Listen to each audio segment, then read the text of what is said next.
Carol, we must tell everyone about the trip we're planning and inviting you, our Threads audience, to take with us October 5th through the 14th of 2024.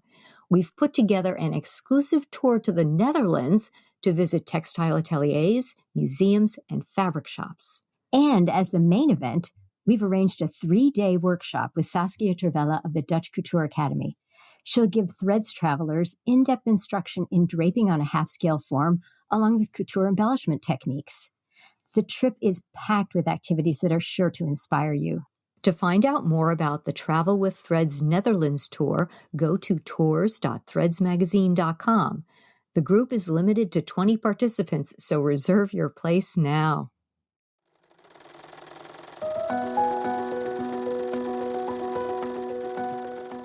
Welcome to Sewing with Threads, the monthly podcast from Threads Magazine. I'm Janine Clegg, and I'm joined today by Annika Geissberger. Annika is a recent graduate of the fashion program at Marist College in New York State and the winner of the 2024 Threads Magazine Sewing Award for Excellence in Garment Construction. Welcome, Annika. Hi, thank you so much for having me. Annika, you created a cohesive, polished, and a really joyful collection for your final senior project at Marist. Threads editor Carol Frazier and I were really impressed with your mastery of details and the professional level of machine and hand sewing on the garments that you made. Could you describe your collection and your inspiration for it for us? Absolutely. So Bloom is a collection that is inspired by my grandmother's nature and garden poems.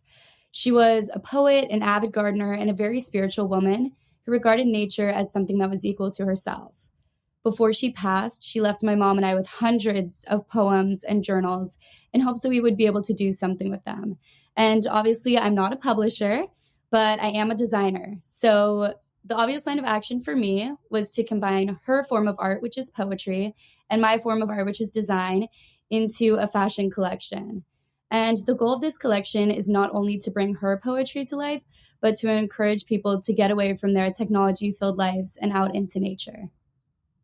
Yeah, we really were impressed by what you put together. And I love this concept of moving away from your phone, your computer screen, and, just getting back to the outdoors.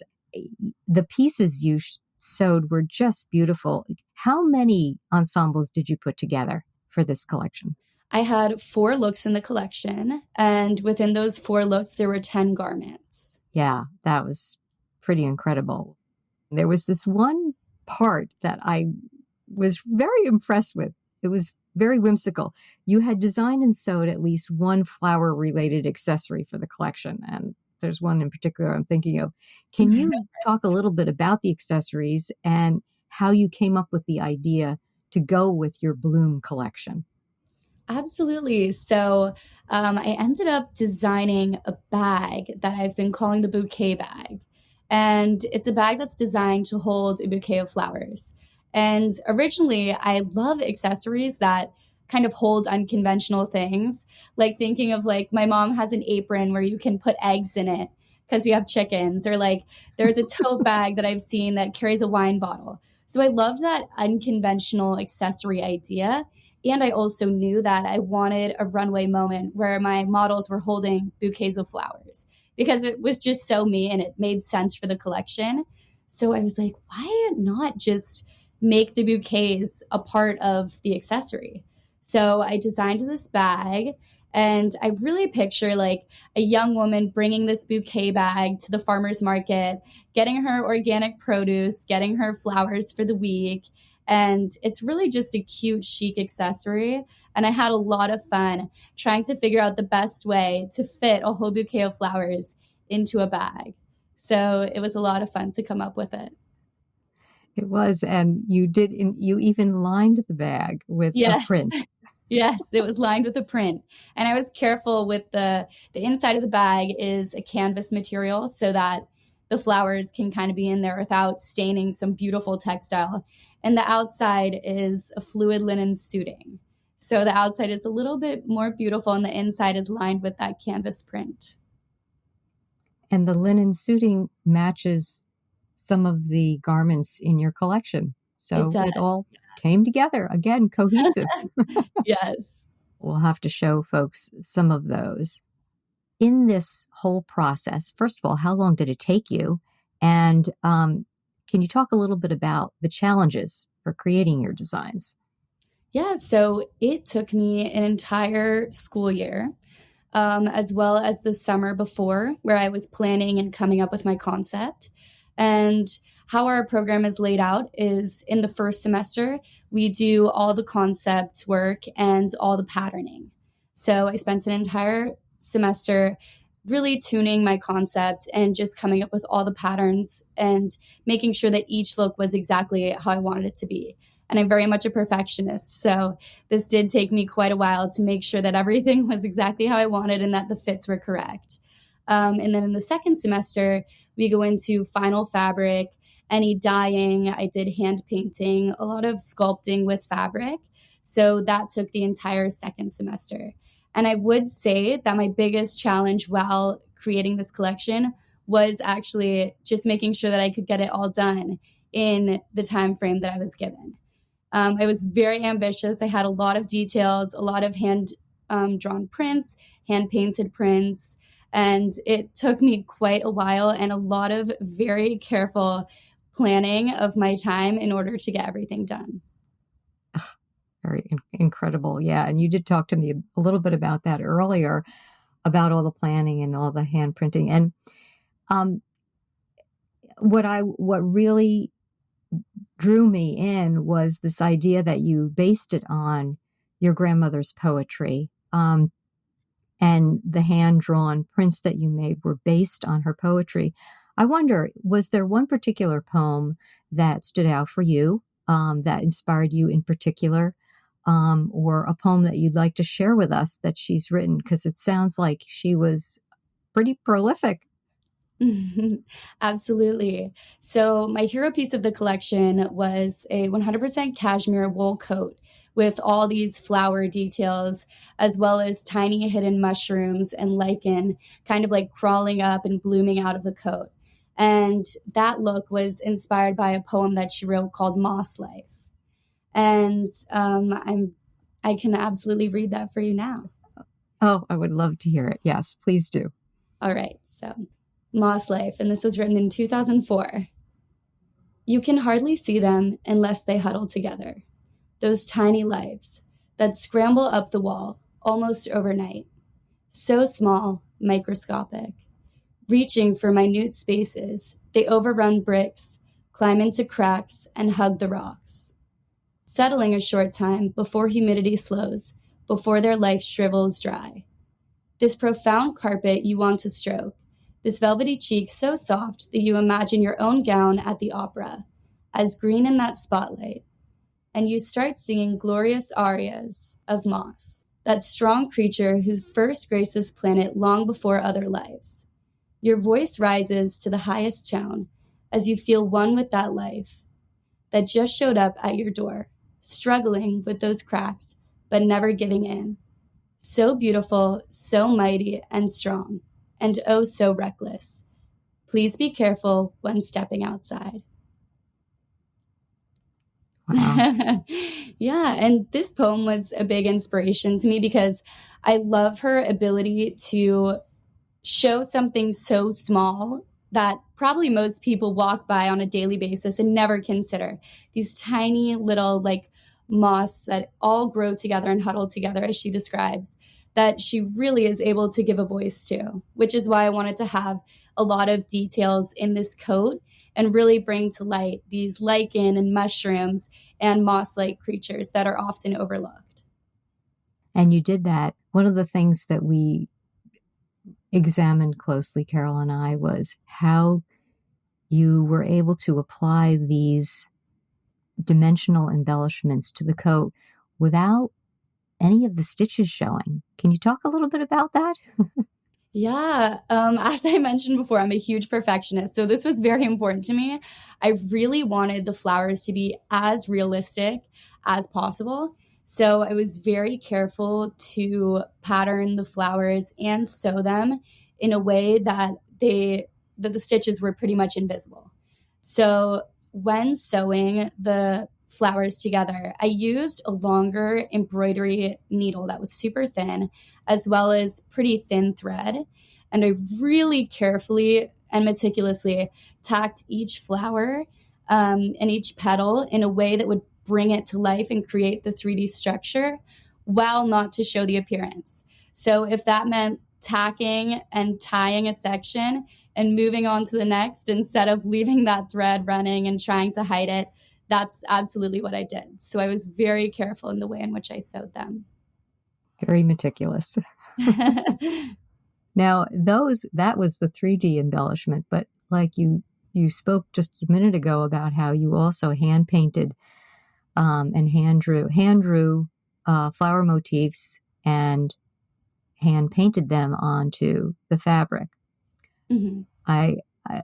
That sounds very challenging, especially given your time frame. Yes. How did you do that? So this was absolutely a challenge for me.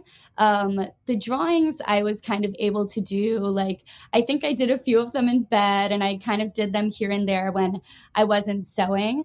But as far as the actual silk painting that I did on the large panels, which were stretched on frames, that was an extremely time-taking process.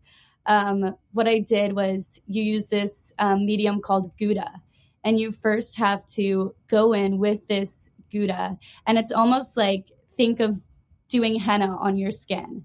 You have to go in with this little squeeze bottle and create all the outlines for the painting. And then you have to wait for that to dry, which takes a few hours. And right after it's dry, you're able to go in with the silk paints. And I was very careful with like creating gradients and creating colors that I wanted to include. One of the dresses has poppies to kind of pay homage to my home, which is in California. So I really wanted to make sure that they were realistic and also beautiful. So I was very careful, taking a lot of time to do this. And I remember my friends were like, we never see you. You're always in the studio. You're always painting. So at one point, my friends came and helped me carry these giant frames all the way back from the studio to my apartment so that I could like do it while I was watching a movie with them. So I definitely made the timing of it work, but whatever time I gave for myself, it ended up taking at least 5 times longer than I expected. Oh, my goodness. Well, it did pay off in the end because on the runway, you had the Marist College Silver Needle Runway Show that is held every year by the graduating seniors. In that show, this past spring, your designs really stood out. Colorful, floral, silk painted fabrics really shone. And the other striking thing on the runway with your garments was UV activated fabrics that you had. Could you please explain that from your collection? Why you included it? What inspired you? Absolutely. So a part of the collection that was important to me was, as we had mentioned, bringing people out into nature. And I really wanted to have an element in the collection that was directly affected by nature. So I love the idea of garments that change color when they're in the sun. So in order to do that, I wanted to dye parts of each look with these photochromic UV dyes. And they only change color when they're out in the sun, or as I painstakingly learned, with a very specific type of UV light that is 365 nanometers. I used to know nothing about light, but now I know so much. But getting the dyes, sourcing them was quite the process. There's a lot of pigments that are photochromic that are available and a lot of paints. There's like a few companies that do that, but there's very few that actually do the UV clothing dye, especially in the colors that I wanted. And I had a pretty specific color palette that I wanted for my collection. So I actually spent a lot of time just sourcing the dyes. And once I did, I was able to reach out to the company because, of course, these things take a while to make. And when I originally placed the order, I was on a wait list that was supposed to be done right before the runway.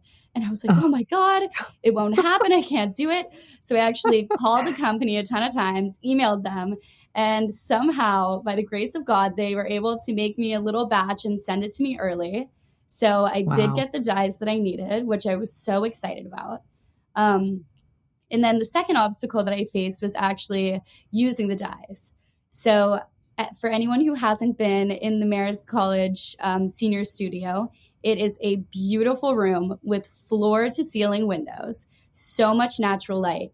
And the dyes that I was using, you can only dye in the dark, in no natural light. So I was like, oh, how am I going to do this? So I ended up creating a little workshop in the hallway right near like the stairwell where there was no lights. And for sure, some of the professors didn't appreciate me taking up the hallway, but I had to do it. It's what I needed to do to get my color changing to work. So I ended up doing that. And so all the dyes have to be out of sunlight, as I mentioned, and the dyeing and drying process both have to be in the dark. So I was able to do that in my little hallway station. Wow. And after that, the next step was figuring out how to make the color change happen in a runway setting where there is no natural sunlight. Because when you walk outside, there's the beautiful switch, and it's so magical and so fun. It happens almost instantly. And on the runway, that obviously won't be able to happen without some sort of light. So I started doing so much research about so many lights and returned so many to try and find out what worked. And I finally found the lights, and every time they would come in, all my friends would be like, oh, is this one going to work? We would huddle around and test it out. And there were so many sad moments when they just did not. But, and some of the colors, the green and the yellow, work under less amount of nanometers. So some of the lights would work on that, but then not on the pink. So it was really interesting to learn about it and kind of have this huge trial and error process. But I ended up finding the correct lights. And so we had that runway moment, and it was really fun. Persistence pays off. My goodness. Absolutely. Wow. I am impressed by your willingness to continue experimenting and trying until it works. The dying in the hallway must have been quite the experience with everyone walking by wondering, what the heck were you doing? Oh, yeah. I definitely got some interesting looks. And I was so lonely out there. All my friends were in the studio, and I was in the hallway for hours. But it eventually came into the studio when you were finished, right? Absolutely, yes. I moved back in once everything was dyed. Excellent. You also showed, in addition to creating beautiful fabrics through your hand painting and through dyeing the fabrics, you created beautiful garments with your sewing. Did you do much sewing before you got to Marist and into the fashion program? Yeah, so I've actually been sewing from a very young age. My mom wanted me to try every sport, every hobby. So I was always being put into different classes. And I started out with a hand sewing class with a woman named Sewing Sally when I was very young. And I learned to embroider and make all these cute little pillows and stuff. And it was something that I was really interested in. So she then signed me up for a machine sewing class where I made a tote bag and a pair of pajama pants. And I fell in love, absolutely. So 4th grade for Christmas, I got a brother sewing machine. And I used to make clothes for my dolls. I used to try to make dresses for myself. Although now I feel like I would absolutely freak out if I saw them. Those excuses for dresses. But it was a huge, amazing learning opportunity for me. And I really did learn a lot of great skills because I kept that sewing hobby all through middle school, all through high school, and obviously into college. I actually made my prom dress in high school. And that was my first very successful dress. Before, they were a little bit silly in places, and the perfectionist in me was very frustrated that I couldn't get it right at the time. But yeah, that was my first successful dress. And then in college, I really got to hone in on my skills and learn a more professional level. Oh, you have to tell us about the prom dress. Okay, the prom dress. So at the time, I really knew nothing about pattern making. So it was all draping and referencing garments that I had in my closet that fit me, that I could kind of trace onto fabric and make work. But it was this super cute pink satin dress, and the front part of the bodice laced up. And I think that was in part because I didn't really know how to do closures very well, and in part because I thought it looked very whimsical and cute. So that worked out for me. And the bottom was it was just very flowy A-line style. And there was a leg slit in it, which was absolutely the hardest part for me. I knew I wanted that. I don't know why, but I absolutely wanted a slit, and I had no idea how to achieve it.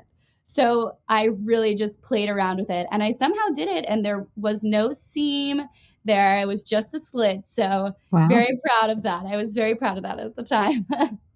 Wow. And you didn't even use a conventional pattern, I you did didn't it. really even know how at the time. I didn't really know that was even what I was supposed to do. Wow. That's pretty incredible. I think sometimes when you first start out with something, you don't know what you don't know, and you're just willing to try anything and experiment. And that opens the doors for so many possibilities, and you don't limit yourself. So I think that's what you did. Yeah. That's amazing. Thank you. What are you most proud of with your collection? I think I'm most proud of, my favorite garment is my coat. I keep mentioning it as my hero piece, just because I think the execution that I was able to do, I'm so proud of, as well as all the flower details. It's really like a showpiece for me, and it's absolutely something that I would want to show off to employers. It's all over my portfolio. So I think that's the garment that I'm most proud of. But I would say that just the element that I'm most proud of is being able to take all of these ideas that I had, because I constantly am getting bombarded with, oh my God, I should add this, I should add this. And being able to not only edit them, but also include a lot of them in a way that ended up being very cohesive.